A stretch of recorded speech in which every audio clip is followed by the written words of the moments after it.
So, I'm making a game, and to do this, I'm going to need some enemies. Thankfully, I've already started this. Before starting these videos, I made a frame for each of the enemies that I wanted to add to the game. For each enemy, I wanted around 7 frames that I could use for both idle and movement. The frame I started with was a good middle ground for the animation. It allowed me to create some smaller animation frames for when the slime retracted into itself, as well as making larger frames for it for when it expands. I did this by first cropping and expanding the dimensions of the original image. This was because the original image was too small and couldn't be expanded any further. Then, by pressing Ctrl and T in Photoshop, you can resize images or the layer that you're on. And for each new layer, you have to create a new animation frame in the animation timeline, which became really tedious as you add a new layer, it gets added to all the old animation frames that you don't want it to be on.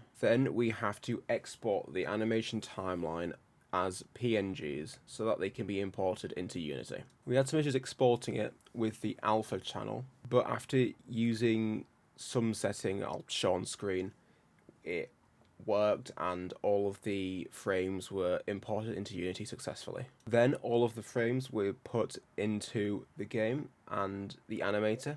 Then it was time to start coding the enemy AI. I wanted the enemies to wander around the map that I created in the last video. So I created a script and then followed a tutorial because I have no idea how to code in Unity. I'll put a link to the tutorial that I followed in the description, as well as a picture of it on screen now, if you want to follow it yourself. But I'll try and explain what the code actually does. Basically, a box is created around the sprites for them to move around in. Then the sprites behave like the DVD logo scene.